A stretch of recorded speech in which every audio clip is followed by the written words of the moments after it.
Bienvenidos a Herederos de Aztlán, un podcast donde cada semana platicaremos sobre historias de la tradición oral de los pueblos originarios de México. Nos basaremos en la literatura oral, lo que los abuelos cuentan y platican, porque cuando los abuelos hablan, la historia tiembla. Aviso: este podcast no pretende ser poseedor de la verdad ni una autoridad en la materia.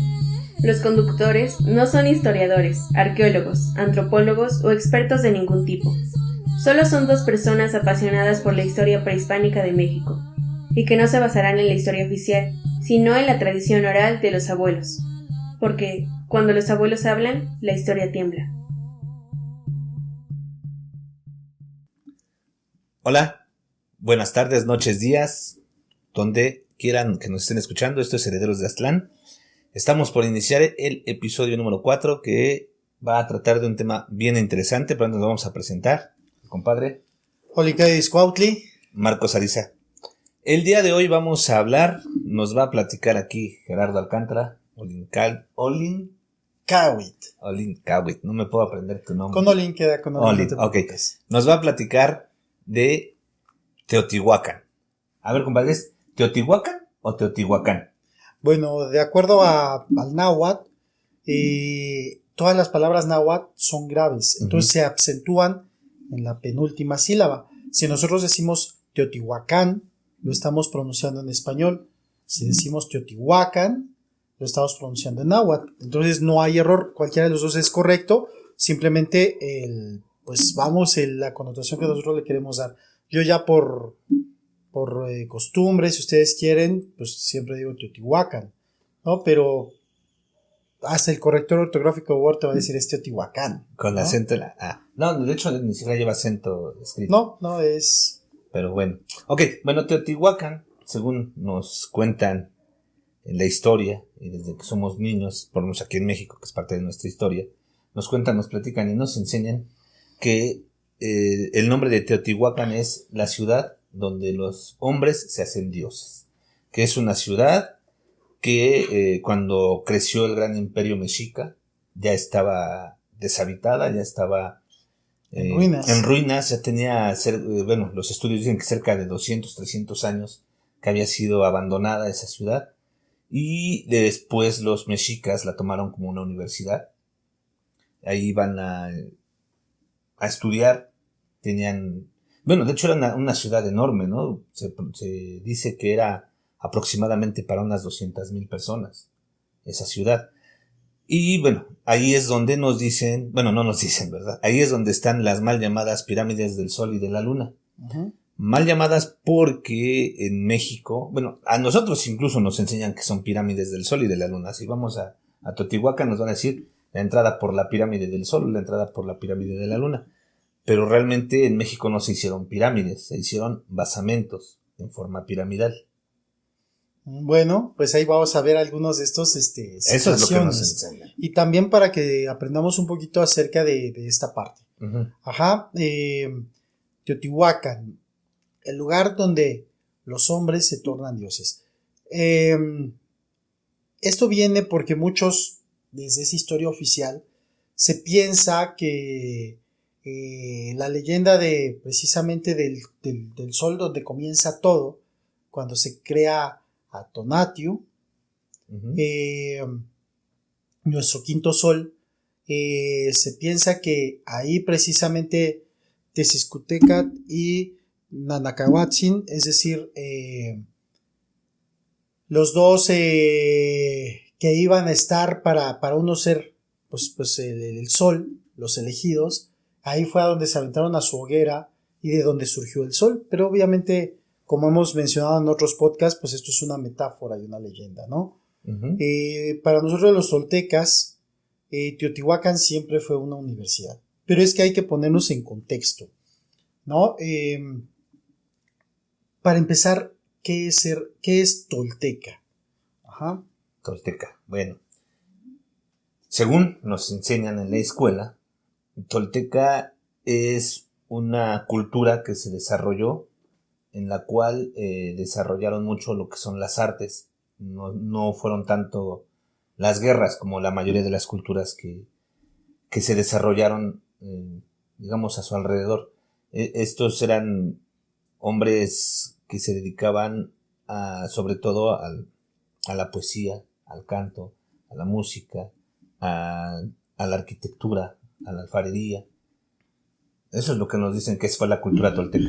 Ahí vamos más o menos bien, y digo más o menos bien porque en realidad nunca fue un pueblo. Ajá. Uh-huh. Sí desarrollado, o sea, la cultura tolteca es la base cultural, filosófica, científica, artística de todos los pueblos americanos. Ajá. No es, si tú los tratas de ubicar como un pueblo, Uh-huh. no los vas a encontrar o los vas a encontrar en todos lados.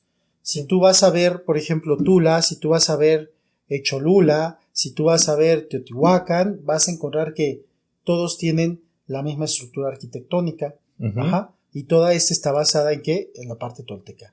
Si nosotros nos vamos al concepto más básico de tolteca, es artesano, Uh-huh. o el que crea arte. Uh-huh. Ajá.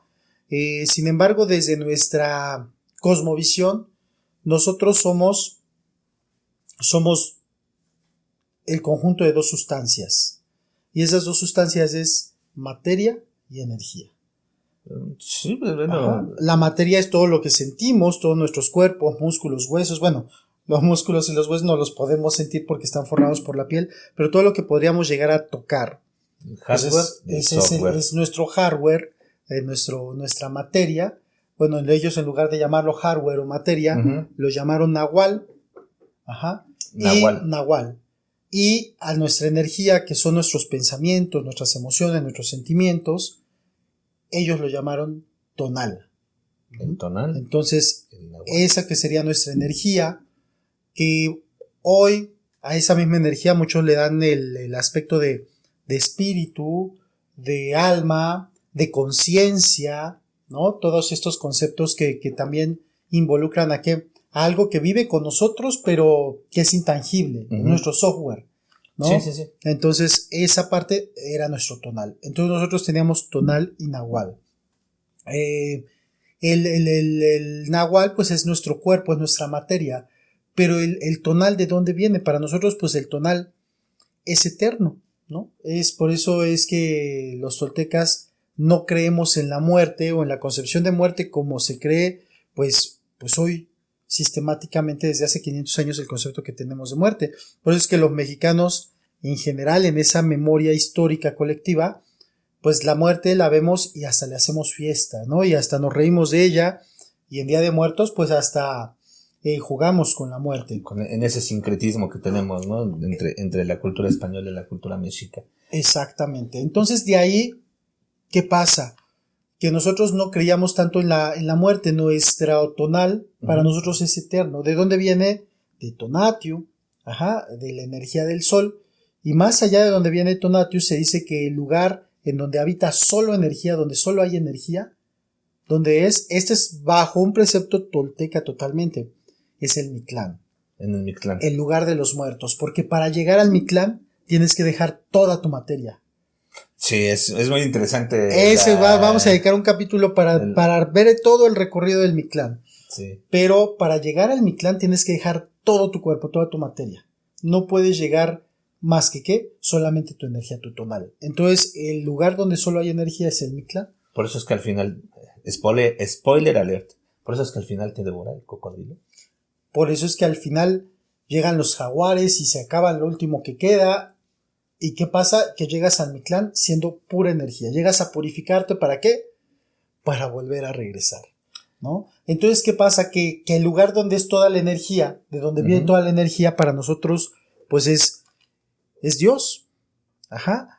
Entonces, como para nosotros es Dios, ¿qué pasa? Que la energía que nosotros tenemos, nuestro tonal, Uh-huh. es un fragmento de Dios. Ajá. Es decir, Dios pasa por ti. Uh-huh. Para nosotros, en nuestra cosmovisión, no creemos en un Dios que habita fuera de nosotros, sino un Dios que está fragmentado y que ocupa todo el universo. Por eso es que le dábamos tanto respeto desde una plantita Uh-huh. hasta un animal, a un lugar, al humano, a cualquier cosa, porque todo tenía a Dios en sí mismo y todos éramos lo mismo. De ahí viene también el todos somos uno. Y uno somos todos. Y uno somos todo. Entonces, ¿qué ocurre?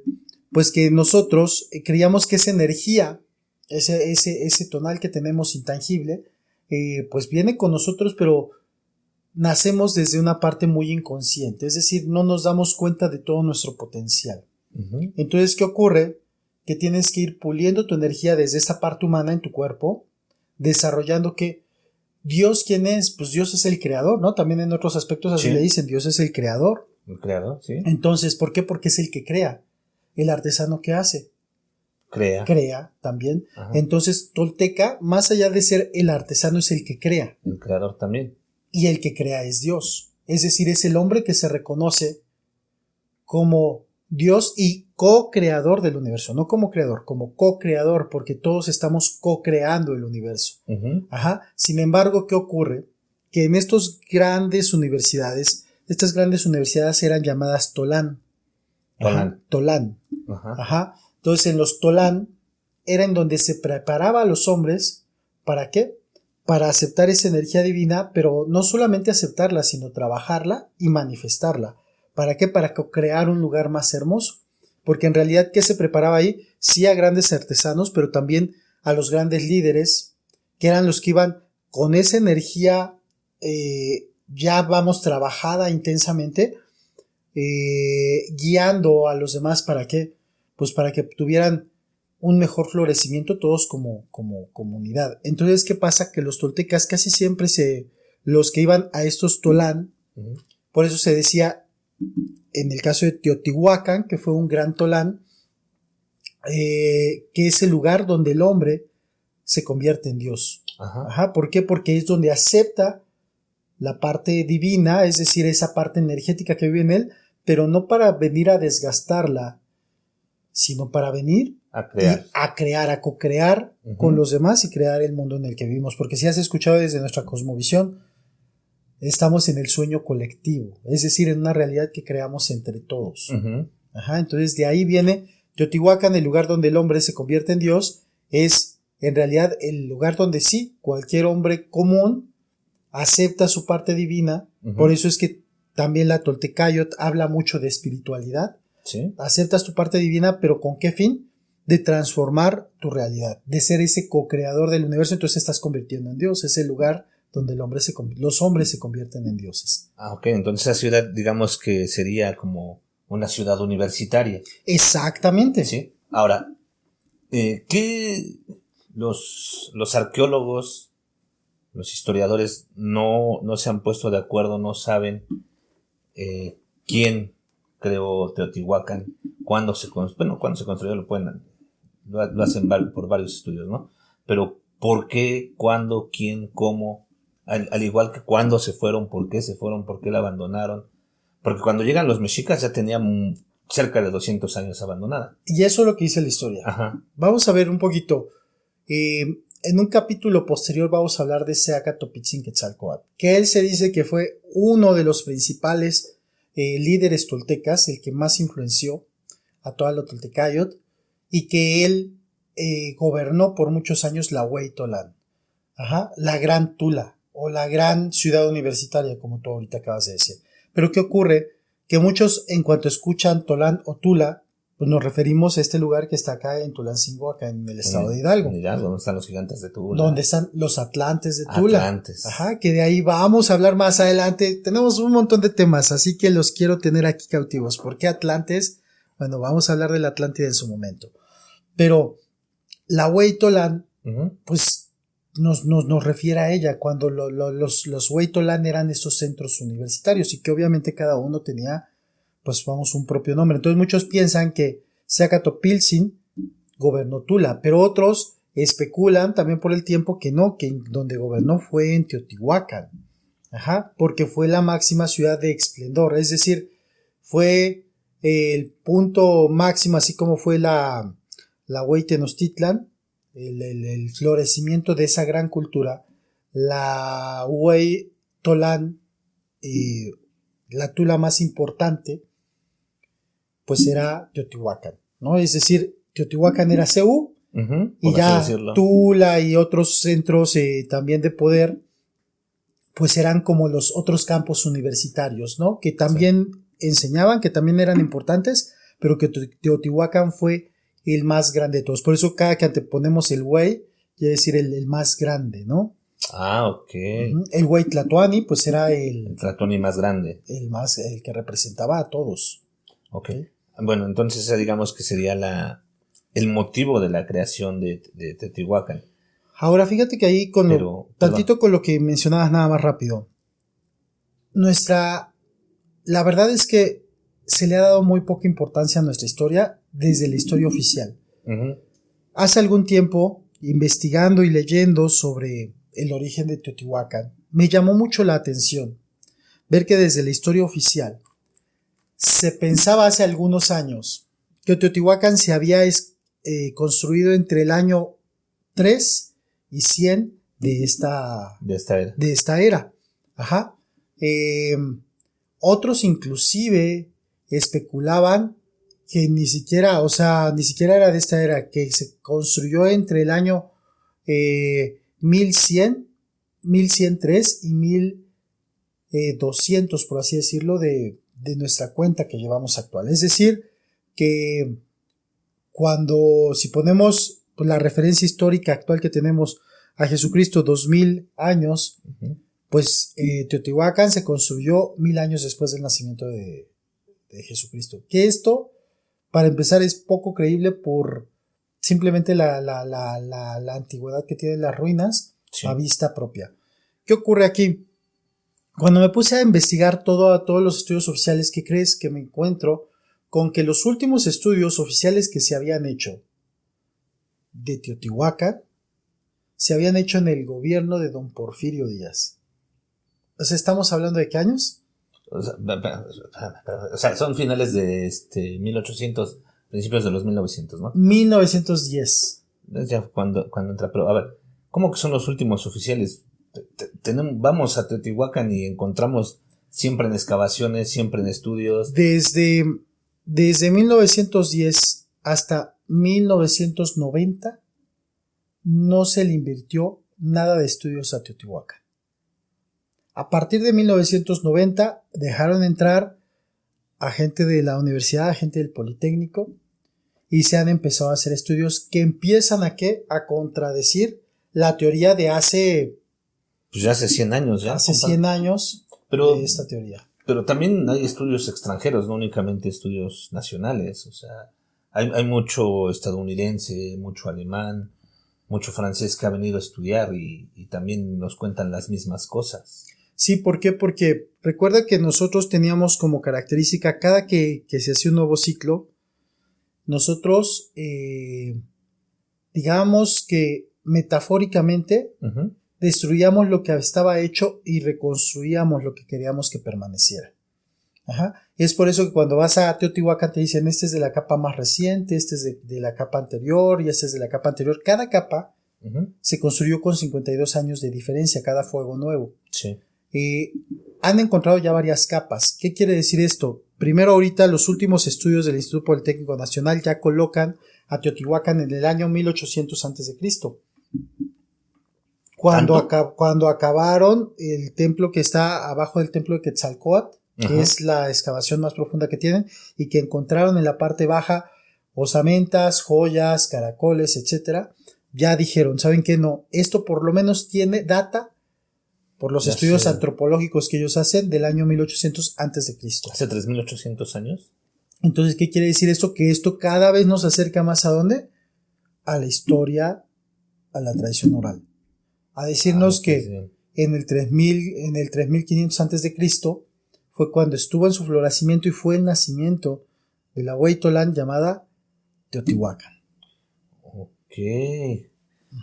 Bueno, eso sí, no lo sabía. Bueno, insistimos, ¿no? O sea, bendito camión de la basura. Insistimos, que aquí vamos a estar haciendo el contraste entre lo que nos marca la historia oficial, lo que nos enseñan por lo menos aquí en México, y lo que los abuelos platican, lo que conservan de su tradición oral. Entonces, pues sí, realmente sí me sorprende el hecho de de que me digas que hace 3800 años ya estaba Teotihuacán, y sin embargo nosotros nos decían, no, pues no es tan viejo, es de 100 años, y en los 1300 fue cuando la abandonaron, no sabemos por qué, pero la abandonaron. Si eso hubiese sido real, fíjate, 1300 abandonada, de acuerdo a la historia oficial, para que hagamos un análisis. Yo no los quiero convencer de nada, pero quiero sembrar una duda en ustedes y que ustedes saquen sus propias conclusiones. En 1300 fue abandonada de acuerdo a la historia oficial. Uh-huh. Ajá. 10 años después llegaron al Valle de México y se establecieron. Uh-huh. Si hubiese estado abandonada del año 1300, quiere decir que cuando ellos pasaron por ahí la acababan de abandonar. Uh-huh. Y la misma historia se contradice diciéndote que ya estaba en ruinas. Entonces no es posible que la hayan abandonado en el año 1300. Uh-huh. Porque si no, ¿por qué ya estaba en ruinas cuando pasaban los mexicas por ahí? Son de esas preguntas que a veces no nos hacemos, nada más leemos y de repente decimos, pues sí. Pero cuando ya te enfocas y dices, a ver, estaban en ruinas en el 1300, entonces en el 1300 abandonaron la ciudad. No, la tuvieron que haber abandonado muchísimo antes. Sí. Ahora, es como si ahorita, por ejemplo, tú te encontraras una casa abandonada. Uh-huh. No tienes casa, eres un vagabundo, un homeless, como le dicen en otros lugares. Indigente. Un indigente.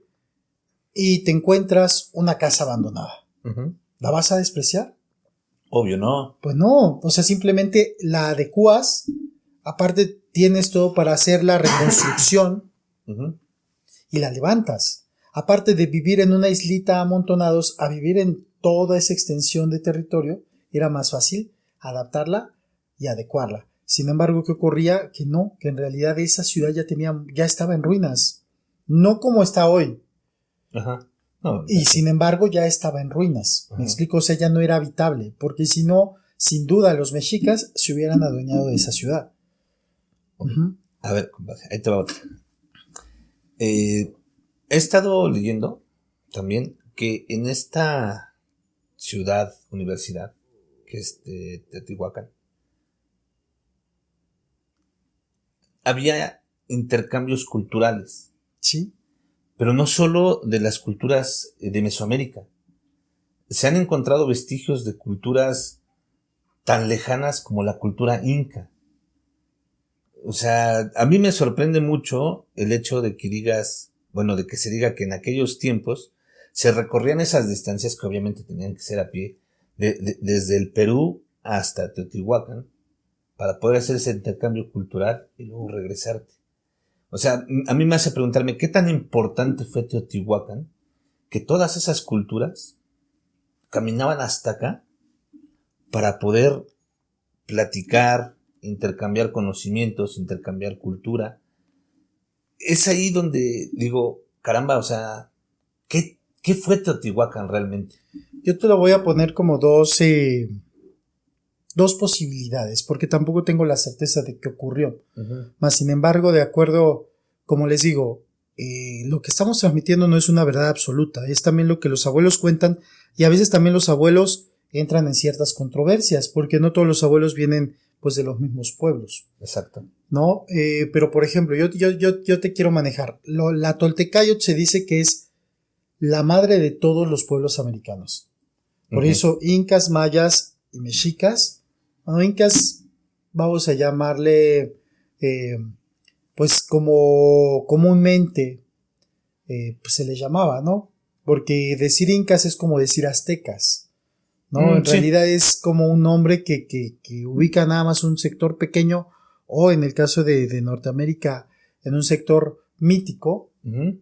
en comparación a lo que realmente los pueblos quechuas, por ejemplo, que sería más correcto llamar a los incas, Uh-huh. Los pueblos mayas y los pueblos, digamos, nahuatlacas, por decir que era la parte del norte.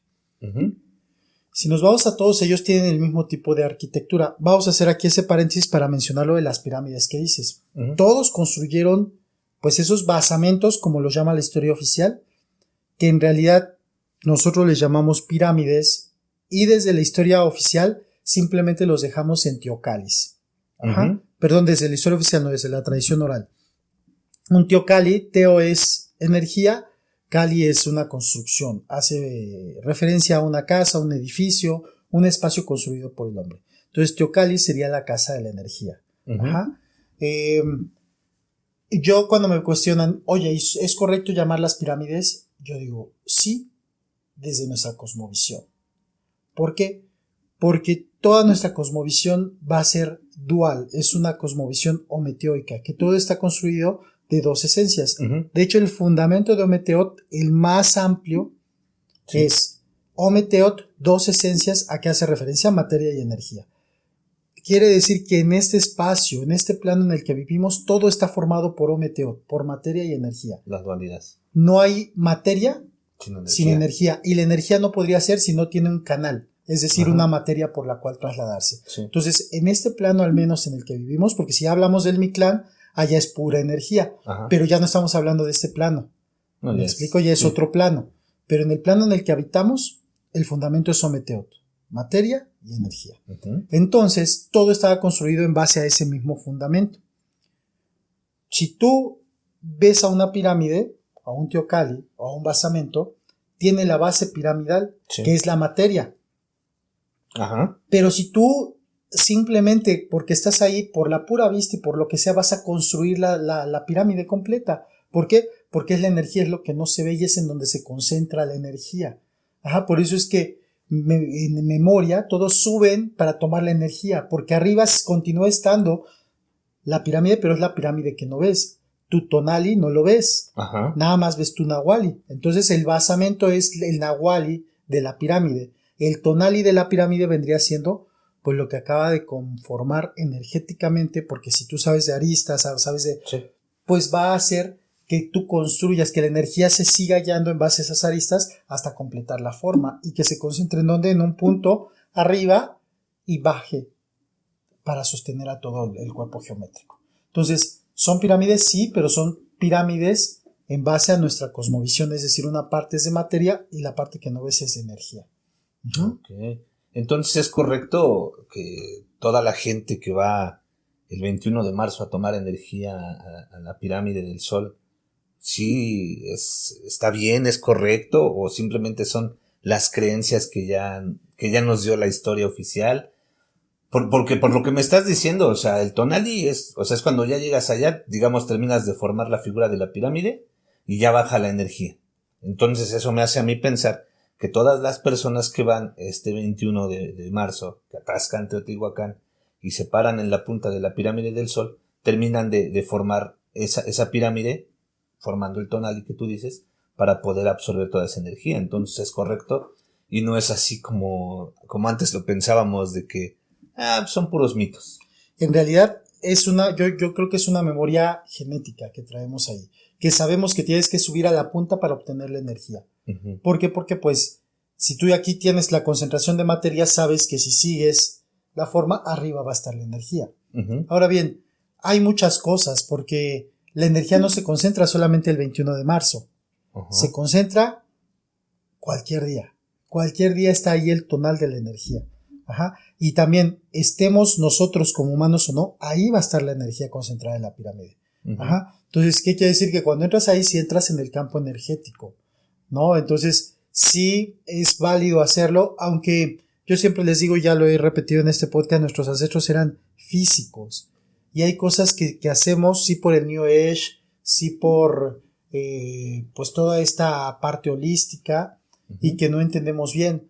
Pero si ustedes son observadores dentro de la tradición oral y van a algunas danzas, alguna ceremonia, tú vas a encontrar que la gente iba vestida de diversos colores. Sí. Y esos colores representaban que muchas veces su calpuli, es decir, del lugar de donde venían, calpuli es como una comunidad, es una sociedad, y que cada sociedad tenía pues una forma de vestir específica, colores específicos, un nombre específico, todos ellos tenían esa identidad. Entonces, cuando había ceremonias, había, como decimos en México, de chile, mole y pozole, es decir, de todos los colores, no nada más de blanco. Si te vas a la física fundamental, estamos hablando de la óptica. Uh-huh. Ya veo para dónde vas. El negro no es un color. No, es ausencia de color. Es ausencia de color. Luego viene toda la gama de colores. Uh-huh. Y luego viene el blanco, ¿qué es? Es la concentración de todos los colores. La combinación de todos los colores. ¿Qué quiere decir esto? Si tú vas de blanco a la pirámide, por ejemplo, ¿qué va a ocurrir? En realidad vas a estar repeliendo la energía. ¿Por qué? Porque tú ya traes la concentración de todos los colores. En todo caso, si fueses de negro, irías a absorber la energía de ahí. Porque tú no traes color, entonces vas a absorber. Por eso te digo que lo haciendo mal. O si tú vas, por ejemplo, si yo voy de azul, voy a absorber toda la otra gama de colores que me hace falta para equilibrarme azul. Sería el rojo y el amarillo. Ajá. Y todos los matices que dan, obviamente, la combinación de todos los colores. Estamos hablando de los colores primarios. Igual, si yo voy de rojo o voy de verde, por decir un color secundario, me voy a alimentar de la gama de los demás colores. Es decir, también voy a recibir energía. Ajá. Pero el ir de blanco es ir a rechazar la energía, porque va a llegar la energía y va a rebotar. Bueno, no la estás absorbiendo. Y entonces, ¿por qué muchos calpulis o muchas casas de estudio van de blanco?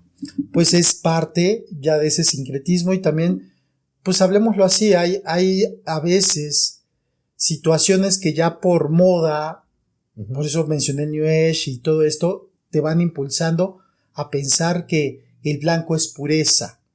Ajá, y que como vas a ir puro, entonces vas a ir a recibir.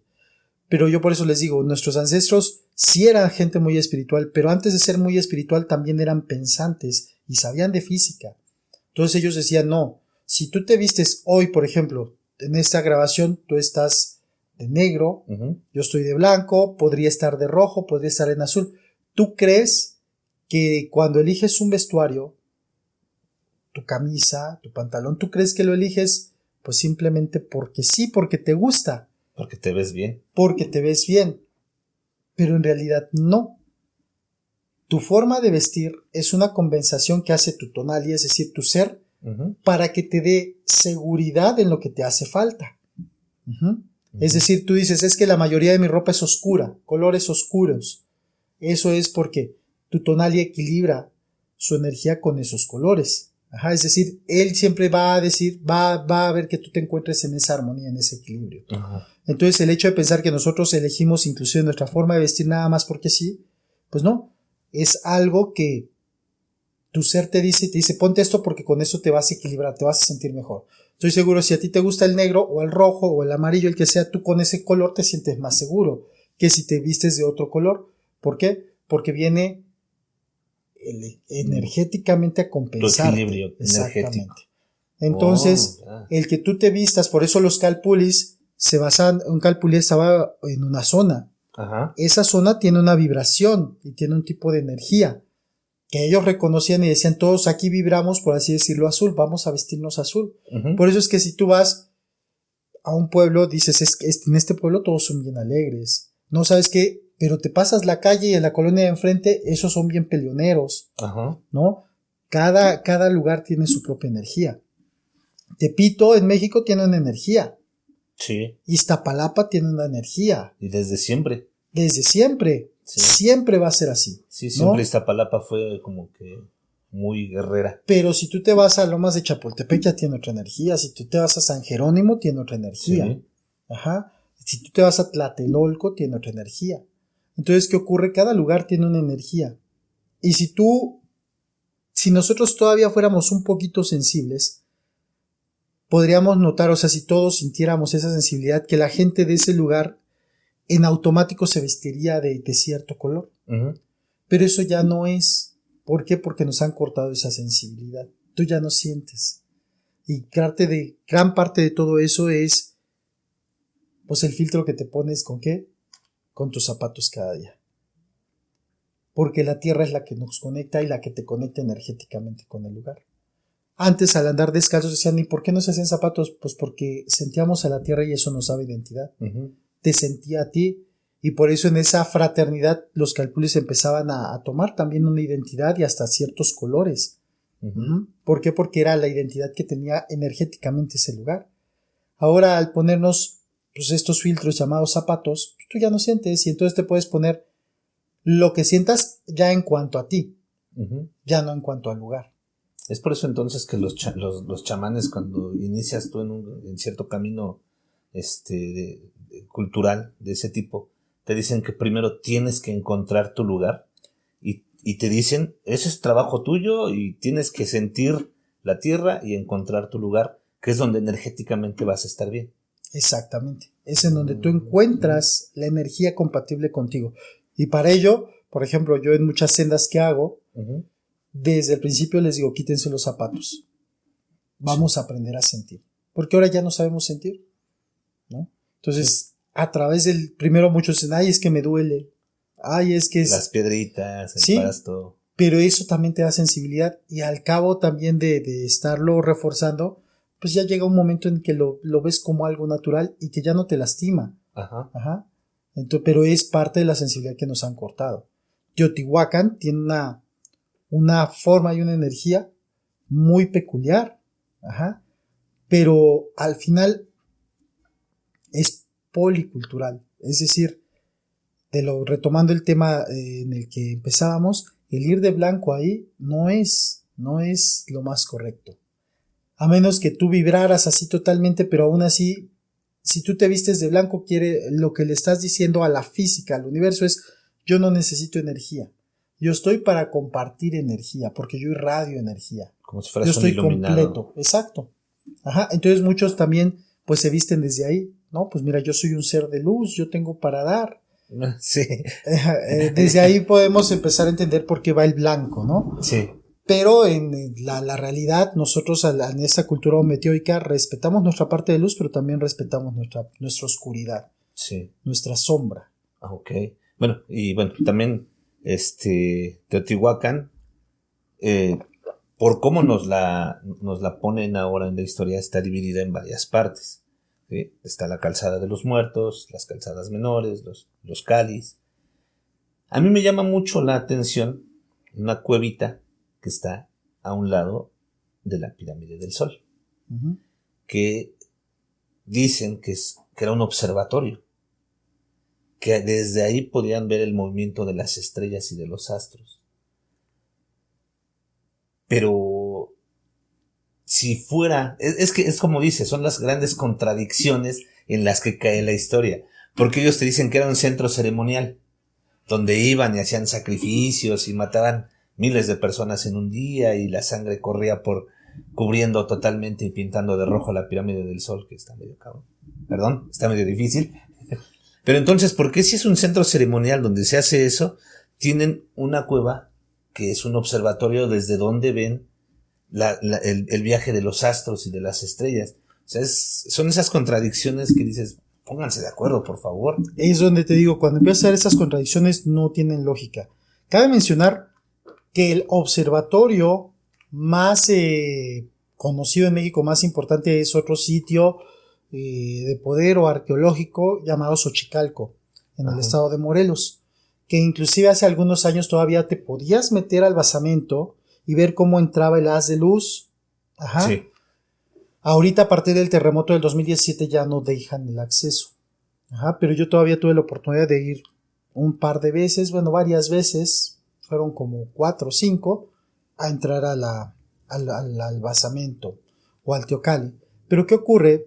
Cuando tú ves todo esto, realmente te das cuenta que eso no era un observatorio. O sea, para estudiar los astros tenían otros métodos, espejos de agua, donde marcaban con precisión la posición de cada cuerpo celeste, y que también se utilizaban precisamente algunos orificios para ver y saber con precisión cuando el sol estaba pasando verticalmente sobre el lugar. Mas, sin embargo, este tipo de lugares, ¿qué es lo que hacen? Es una concentración de luz de sol. Entonces, Xochicalco, a diferencia de todo lo que hemos dicho, por ejemplo, de los sitios de poder que muchos eran grandes universidades, Xochicalco era considerado, por así decirlo, un hospital general. Era un lugar de sanación, médico. Un centro médico. Si tú vas a Xochicalco vas a encontrar muchos temazcales, pero no temazcales pequeños, sino temazcales grandes y cuadrados. ¿Por qué? Porque era para atender a mucha gente. ¿Por qué? Porque era un centro de sanación. Y había muchos espacios teocallis en donde entraba el luz de sol, pero ¿por qué? Porque se concentraba la energía de tal forma que aprovechábamos la energía solar para el tratamiento de ciertas enfermedades. Es decir, lo que hoy muchos hacen con el famoso Reiki, que un ser humano es el canal de la energía de la energía universal que pasa a través de tus manos. Bueno, nosotros no utilizábamos un humano, utilizábamos un teocalli que concentraba la luz del sol y la concentrábamos era como un rayo láser. Ajá, ¿me explico? Sí, sí, sí. Bajabas, hacías el orificio, se concentraba la luz del sol y podías poner la energía del sol pura, estamos hablando de cuantos, sí, energía cuántica, es decir, estamos hablando de medicina cuántica para el cuerpo, para sanar pues cierto tipo de padecimientos. Ok, pero bueno, entonces lo que me estás diciendo es que esa cueva observatorio que nos dicen que era un observatorio, ¿no era un observatorio? O sea, ¿por todos lados nos están engañando? Es que no lo acaban de entender. Bueno, sí. No es que nos quieran engañar, sino no lo acaban de entender, porque para ellos es imposible que con la luz del sol te sanes. Ajá. Entonces, hay muchas cosas que no acabamos de entender. Voy a retomar tantito un tema que dejamos abierto, de la pregunta acerca de por qué tenemos información inca en Teotihuacán. Ajá. Ok. Sí, en varios lugares, por ejemplo, allá en Teotihuacán, ahorita que estamos hablando de Teotihuacán, vamos a encontrar que en lo que llaman ahora el Palacio de Xochipápalot, que está a un lado del Teocalli de la Luna, si ustedes entran ahí van a notar precisamente esto que les estoy diciendo, que hay muchos salones y que cada salón está implementado de forma diferente. Y inmediatamente van a decir, este es como maya, este es como zapoteco, este es como inca. ¿Por qué? Por el tipo de construcción. De construcción y de adornos que tenía. ¿Por qué? Porque era, pues ahí en donde cada cultura tenía un lugar para explicar su propia cosmovisión. Como diríamos, hoy tenemos un salón de química, uno de física, uno de inglés. Cada cultura tenía un lugar para enseñar su cosmovisión. Aunque partíamos de la misma tolteca, pues ya todos tenían una forma diferente. Pero ¿qué pasa aquí? Yo tengo una teoría ahí interesante, porque si tú vas a otro sitio que en México, que se lo recomiendo mucho y es poco conocido, que se llama Cacastla, en el estado de Tlaxcala, ahí vas a encontrar los frescos mejor conservados de todos esos tiempos. Y en esos frescos vas a encontrar lo que ellos no llamaban guerreros águila y guerreros jaguar, ellos los llamaban hombres pájaro y hombres jaguar. A sus guerreros. Bueno, a sus hombres pájaro y a sus hombres jaguar vas a encontrar que había una cultura que los dominó y que los sometió. Y que esta cultura que los dominó y los sometió trae la chacana como insignia. La chacana, para ponerlos en contexto, es el símbolo de las culturas incas, de las culturas del sur. Es como esa banderita que tiene colores amarillo, rojo, azul. Exactamente, que forma una cruz escalonada hacia los 4 rumbos. De aquí no vas a encontrar, o bueno, yo hasta ahorita no he encontrado nada de información, y en la tradición oral tampoco me han sabido dar alguna respuesta, pero me hace pensar en 2 posibilidades. Una, la que menos me cuadra, es que, como tú dices, desde el sur hayan conquistado al pueblo tlaxcalteca, que era digamos, el antagónico del pueblo mexica, es decir, era uno de los más grandes y fuertes del norte. Nada más los hayan sometido y se hayan retirado, cuando pudieron haberse impuesto si lograron vencer al imperio tlaxcalteca. Tengo otra teoría que es la que más me cuadra. Simplemente que hubo un grupo de hombres, no sé con qué antigüedad, que fueron precisamente los padres de esas grandes culturas del sur, que se impusieron aquí y que fueron tratando de hallar pues expansión y obviamente también en dónde florecer, y que empezaron aquí su camino, llegaron al sur y en el sur se establecieron y florecieron. Estamos hablando de miles de años. Sí. No estoy hablando de que en 200 años o en 500 años, en miles de años. Pero yo pienso, aparte esto sostendría también el hecho de lo que los abuelos dicen, que la cultura tolteca es la base de todas las culturas de América, que entonces también los quechua, los pueblos incas, nacieron aquí y bajaron, hasta establecerse en donde ellos vieron como más óptima. pues el espacio para florecer. De hecho, es una de las teorías más aceptadas, ¿no? O sea, también te la enseñan en lo que es la historia oficial, que los chichimecas venían desde Aztlán, fueron bajando, algunos se fueron quedando en el Valle de México, otros siguieron bajando. Otra cosa es los mayas, y siguieron bajando hasta llegar al Perú. Uh-huh. Sí, eso sí es una historia que sí nos han platicado siempre, ¿no? Ahora, aquí entramos en cierta controversia, porque a lo mejor a los sudamericanos, a nuestros hermanos de Sudamérica, pues no les parece, van a decir, ay, ustedes se sienten tan importantes que creen que venimos de ustedes. Sí. ¿No? Cuando ellos son el pueblo del cóndor y bueno, no diré más, pero los que estudian Tonalá saben a qué me refiero. Ese pueblo del cóndor, al final, yo creo que, por eso digo, no estoy hablando de 500 años, ni siquiera de 1000, sino de miles de años. Miles de años. Para empezar, de acuerdo a lo que una parte de lo que los abuelos narran, pues todos venimos de África, del antiguo continente. Uh-huh. Y de acuerdo a la historia oficial, pues también es la historia que más se soporta. Subieron de África, empezaron que Europa, Asia, atravesaron por el estrecho de Bering, fueron bajando, uh-huh. Ajá, pero que se fueron así como iban en ese camino horizontal, por así decirlo, pues llegaron hasta la parte de, digamos, del mar de nuevo de la zona de Norteamérica, y ahí se pusieron a navegar y sin querer bajaron. ¿A dónde?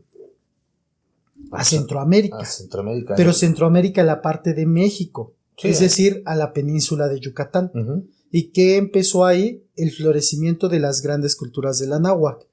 ¿Con quién? Con la cultura olmeca.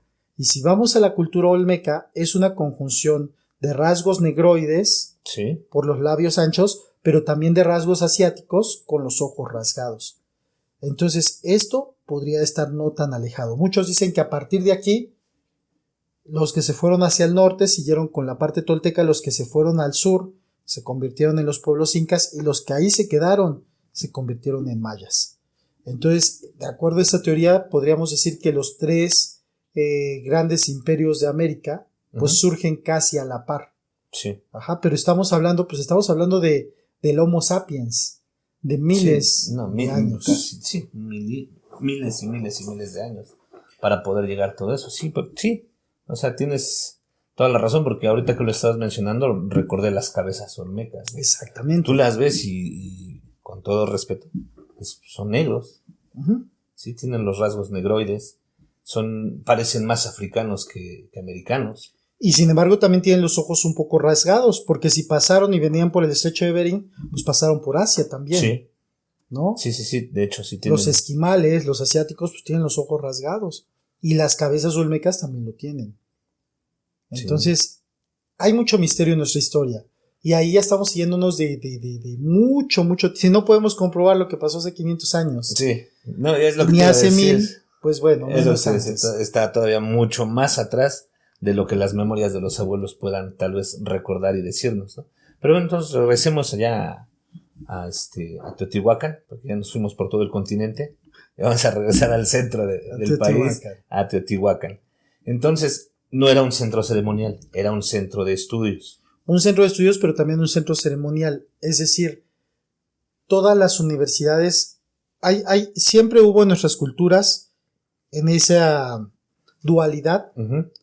Hoy nosotros a la parte intelectual, a la parte lógica del pensamiento, pues la llamamos la parte científica. Uh-huh. Ajá, pero ellos siempre guardaron un equilibrio entre lo científico y lo espiritual, es decir, entre la ciencia y la conciencia. Sí. Ajá. Entonces, no se ubicaba un centro de estudios sin un centro ceremonial, es decir, tenían que ir juntos, no los podías separar. Okay. Ajá, o sea, no. Hoy tú dices, bueno, Ciudad Universitaria no tiene un templo, no tiene una iglesia adentro. No, es solamente ciencia. Así es. Nuestros ancestros no separaban eso, de hecho lo juntaban, y para ellos era una falta de respeto pensar en uno sin el otro.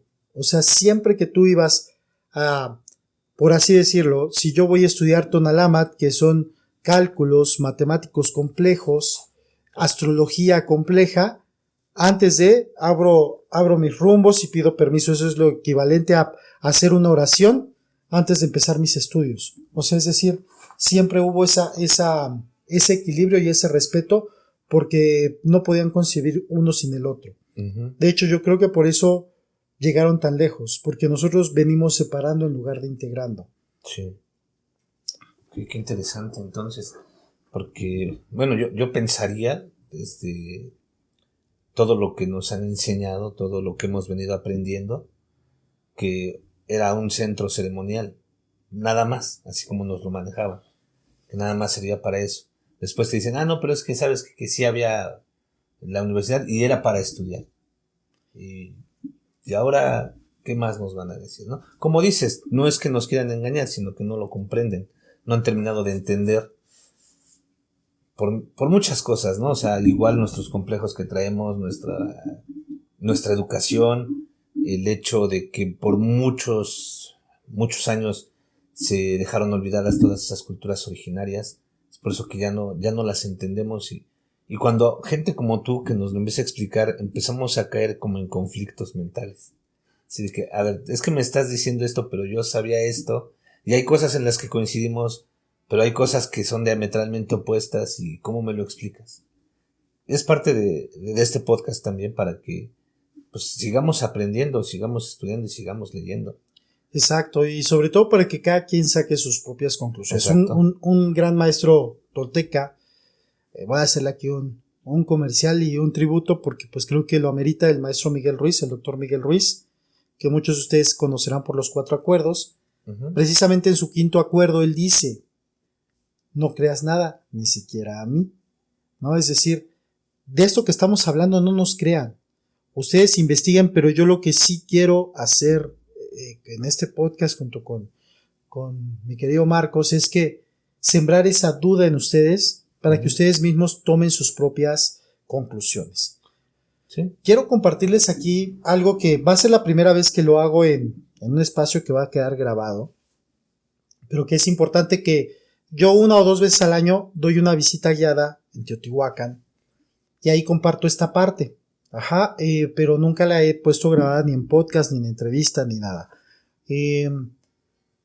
Fíjense que de acuerdo a la tradición oral, había un momento, la graduación, cuando los hombres se convertían en dioses. Finalmente, esa era su graduación, en la que se hacía una ceremonia en donde pasaba eso, que el hombre daba el paso total y se convertía en Dios. Eso, ¿qué querría decir en palabras actuales para todos nosotros? Es el auténtico despertar de la conciencia, o lo que muchos holísticos llaman la activación de la glándula pineal. Es decir, conectar la glándula en forma de pinito que tienes en medio del cerebro con tu punto energético más alto, con tu coronilla, conectarla con la totalidad para poder sentir y empezar un intercambio total. Bueno, se dice que había una ceremonia muy especial para hacer esta graduación y que se colocaban cierto número de caracoles, esta que utilizamos como trompeta, nosotros le damos el nombre de Atecocolin tradicionalmente. Ese Atecocoli se colocaban en puntos estratégicos desde el Teocalli del Sol hasta el Teocalli de la Luna, pero pasando por los otros Teocalis, y que se iniciaba con un toque en el Teocalli del Sol, y antes de que este acabara empezaba el otro, y empezaba el otro, hasta que se hacía un círculo completo, y regresaba el sonido a el Teocalli del Sol. Y decían que la reverberancia, la acústica que generaban esos toques de caracol en todo Teotihuacán hacía que los egresados de ahí activaran su famosa glándula pineal o tuvieran un despertar de conciencia pleno. Esto es un mito que se guardó celosamente por muchos años, pero que te va a explicar el por qué a toda la gente de tradición se nos impide hacer ceremonias en Teotihuacán. No nos dejan pasar caracoles, y si pasas algún caracol, tienes que tocarlo abajo. En ceremonias de Teotihuacán que ya dejan pasar a los danzantes, hacer la danza a la zona arqueológica, las tienes que hacer abajo. Caracoles arriba, si acaso te dejan uno, pero generalmente no. ¿Por qué? Porque parte de supuestamente lo que se sabe, esta información se filtró en algún momento a los dirigentes, pues a nuestros gobernantes, y obviamente a nadie le conviene. Imagínate que se hace una ceremonia y que todos los que están ahí presentes, que llevan un trabajo de danza, que llevan un trabajo de temazcales, formación en Calpulis o en Calmecax con toda nuestra pues sabiduría, y gente que va simplemente de invitada o que va como turista, que presenciara esto y que activara por el sonido, por la vibración del sonido y la acústica del lugar, su conexión total. O sea, imagínate, entonces sería un despertar a conciencia, primero de los que están ahí y después mundial. Obviamente que se perdería el control, ¿no? Entonces por eso es que en la mayoría de los sitios arqueológicos no nos dejan, pero ni de broma, por ese temor a que activemos la conciencia colectiva, meter nuestros caracoles y hacer ceremonias pues de este tipo, ¿no? Entonces fíjate hasta dónde llega. ¿Por qué lo prohíben? Ese es parte del fundamento. Fíjate que contestaste a mi pregunta sin que te la hiciera, porque justamente conforme me ibas platicando yo iba imaginando cómo se escucharía cada tecocoli tocándose, y antes de terminar el sonido, el siguiente y el siguiente y el siguiente. Me imaginaba toda la reverberancia que iba a haber, cómo se iba a concentrar en el centro. Y cuando me dices, se despierta la conciencia, te iba a preguntar eso. ¿Lo han probado? ¿Han intentado hacer eso? Pero pues ya me estás contestando que no los dejan. Yo no sabía que no los dejaban pasar caracol. Yo he visto mucha gente ahí tocando algún caracol. Tocan silbatitos, y los más rara vez vas a escuchar un caracol ahí, y si lo tocas es abajo, porque los policías tienen la instrucción de que si hay algún caracol, te bajan y a veces hasta te lo quitan. Hay otro lugar, por ejemplo, en México, que ocurre lo mismo pero con percusiones. Y ese lugar se llama Cuicuilco. Por ciudad universitaria. Exactamente. Ese es un lugar tolteca también, en donde tenemos sobre todo que basamentos circulares. Sí, ajá. Lo que dices, las pirámides no son tal cual, son circulares ahí en Cuicuilco. Que todas las circulares, digo, como dato interesante, están hechas en honor a Quetzalcóatl. Ajá. Entonces, bueno, ahí se pasa algo similar con las percusiones. Y Acuicuilco es uno de los lugares donde más celosamente te dejan pasar nada. Ni siquiera un tamborcito de mano que nosotros llevamos panhuehuet, no te lo dejan pasar. Ajá, es decir, en algunos lugares se tiene muy celosa la vigilancia, y en otros lugares, bueno, sí se nos permite, pero porque ya iremos hablando en el futuro de otros sitios. Ajá. Por ejemplo, Malinalco, que ahí sí lo permite, pero ¿por qué? Porque uno de los encargados, pues es un abuelo de tradición, el abuelo Martín García. Entonces, nos permiten, pero ¿por qué? Porque ahí no corres ese riesgo de activarte.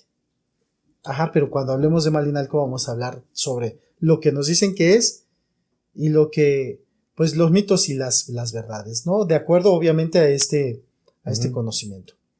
Bueno, como siempre nos dispersamos un poquito, ¿no? Pero ahorita que dices que las pirámides circulares como de hecho creo que nada más están en Cuicuilco, no sé si no tengo el dato. La más visitada del mundo no está en Cuicuilco y mucha gente la ignora, y es la más visitada diariamente.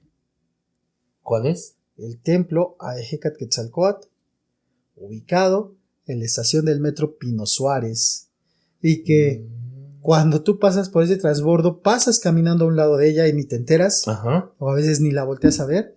Bueno, ese es el templo más visitado y es circular. Y miles de personas diariamente. Sí. Por eso es el templo más visitado. A lo que iba. Ahorita que comentas que las pirámides circulares están dedicadas u ofrendadas a Quetzalcóatl. Bueno, yo me quedé pensando, si fuera eso, bueno, lo es, ¿no? Pero yo me quedé pensando, en Teotihuacán, ¿hay alguna pirámide circular? Porque hay varias leyendas de que ahí estuvo Quetzalcóatl. Entonces, me sorprendería que no hubiera algún basamento en forma circular para él. Cabe mencionar que Teotihuacán, lo que conocemos, o sea, lo que está público, por así decirlo, es aproximadamente un 40% de la grandeza que fue Teotihuacán. Si tú puedes subir al basamento o al Teocalli o a la pirámide de la luna, vas a darte cuenta que hacia atrás, si siguiéramos limpiando, encontraríamos un montón de basamentos más.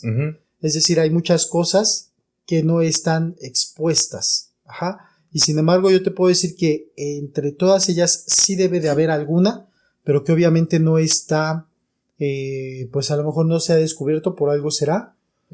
Ahí ocurre otra cosa diferente de lo que estábamos hablando, que si bien la pirámide concentra, de acuerdo a sus aristas, la energía en un punto, ¿qué pasaría en un teocalli circular? No tengo idea. Bueno, los que han podido ir a Jalisco, allá en Jalisco hay un lugar muy popular en el municipio de Poncitlán, cercano al pueblo Cocotlán, que se llama el Foco Tonal, y que es un lugar en donde tú te paras en el centro y sientes como si estuvieras encapsulado. ¿Qué se dice o cuál es la definición del centro de foco tonal? Se dice que hay concentraciones energéticas así en diferentes partes del mundo y que la más fuerte de México está en ese lugar de Jalisco. Sin embargo, yo en alguna de mis exploraciones en Arcos del Sitio, que está aquí al norte de México, en Tepozotlán, en el Estado de México, encontré varios focos tonales ahí. Ajá. Es decir, un lugar en el que te paras en el centro y sientes cómo estás encapsulado por una energía. Y si te puedes a meditar ahí, sientes cómo empiezas a ¿qué? A pendulear. ¿Qué ocurre? Que se hace un cilindro. Sí. Y por eso era, si ustedes se fijan en la representación, más adelante vamos a hablar de Quetzalcóatl, no como sea Catopitzin Quetzalcóatl, sino como Quetzalcóatl. Al igual que Tlaloc, por ejemplo, traen máscaras. Traen máscaras. La de Quetzalcóatl trae como un pico de pato así alargada, que nos hace pensar en que no eran únicamente entes, pues al final por algo se les consideró esencias superiores, es decir, no eran humanos comunes, o no eran humanos para empezar. Entonces se piensa que así como había esencias terrestres, había esencias pues, terrestres y celestes, Quetzalcóatl una de ellas. Entonces se piensa precisamente, obviamente en mitos muy antiguos, que era como un tubo donde él se paraba y se transportaba precisamente pues a otros planos fuera de este, ¿no? Como si fuera teletransportación. Como si fuera teletransportación. Obviamente esto, ¿desde qué contexto o concepto? Desde un trabajo ya muy fuerte con tu propia energía, que ahí más adelante también lo vamos a abordar cuando hablemos de nahualismo, de los mitos de esos hombres que se vuelven animales, o que se vuelven fuego, o que se vuelven agua. O energía. Imagínense si hay muchas narraciones que sostienen que un hombre se convertía en energía, se convertía en un animal, o se convertía en fuego, pues ustedes, ¿cómo pueden no creer que una esencia superior se iba a transportar o trasladar dentro de un tubo energético? Si algún día tienen la oportunidad de acompañarnos, lo haremos guiado y van a sentir lo que es ese foco tonal. Tú, por ejemplo, toco el caracol y se oye encerrado alrededor de mí mismo y sientes cómo empiezas a ¿qué? El sonido a hacerse una acústica diferente. Sí. Entonces por eso es que los lugares que estaban dedicados a Quetzalcóatl eran circulares, porque supuestamente la esencia de Quetzalcóatl se podía trasladar de un punto a otro. Y los hombres que recibían el título de Quetzalcóatl eran hombres nahuales. Nahuales eran nuestros hombres de conocimiento, que tenían, pues vamos, un poder similar, es decir, que también tenían la capacidad de modificar su nahual. Por eso eran nahuales. ¿Por qué? Porque su energía era tan fuerte que podían modificarla a gusto. Su tonal modificaba su nahual. Exactamente. Ya voy aprendiendo. Que es parte de la finalidad de este podcast. Pero bueno, compadre, pues ya vamos cerrándolo. ¿Tú pensabas que iba a ser un episodio corto? Yo pensé que esta plática no iba a dar para mucho. Y los invito, obviamente, en cuanto tengamos la próxima visita a Teotihuacán. Yo llamo ese viaje donde las piedras hablan, ¿no? Porque obviamente esas piedras que forman esos basamentos, cuando vamos en una conexión, pues las mismas piedras nos van platicando la historia. Así que pues espero que un día nos puedan acompañar para señalarles los puntos en donde espero que algún día pueda vivir esa ceremonia con todos los que estén ahí presentes y podamos pues de alguna forma comprobar pues que podemos activar esa conciencia colectiva con toques pues de ese poderoso caracol, que la verdad con que un caracol toque cerca de ti, ¡pum!, despierta un montón de cosas en ti. Imagínate ahora 21 caracoles alrededor tuyo. ¿Y tú crees que algún día de veras nos dejen? Pues no sé, pero quizá. Ojalá. Quizá. Me gustaría vivir para ver eso. Quizá. Entonces, así como este sitio tiene esa leyenda, Tajín tiene la suya, Montalbán tiene la suya, son diferentes pero con, digamos, aspectos parecidos. Entonces, esperemos que algún día nos toque y obviamente pues estar ahí presentes para vivirlo. Ojalá, porque independientemente si despiertas o no la energía, que ya es fantástico, simplemente el hecho de escuchar los atecocolis, los 21, uno tras otro, sería fascinante. Yo creo que entras en un estado de, ¿cómo decirlo? Un estado alterado de conciencia, sí, como con totalmente, los tambores. En un estado Con la totalmente resonancia. alterado, Ajá. en el cual tu conexión es totalmente plena. Entonces, obviamente, esto sería una explosión en todos los sentidos. Pues ojalá se dé. Pero bueno, amigos, los invitamos a que sigan viéndonos, a que nos visiten. En la descripción van a encontrar todos nuestras redes sociales, en YouTube. Y denle manita arriba, denle like. Ya saben, nos vamos a tomar unos pulques. Y nos despedimos, compadre. Olicay Squautli, Marcos Aliza, cuídense, hasta la próxima. hasta pronto.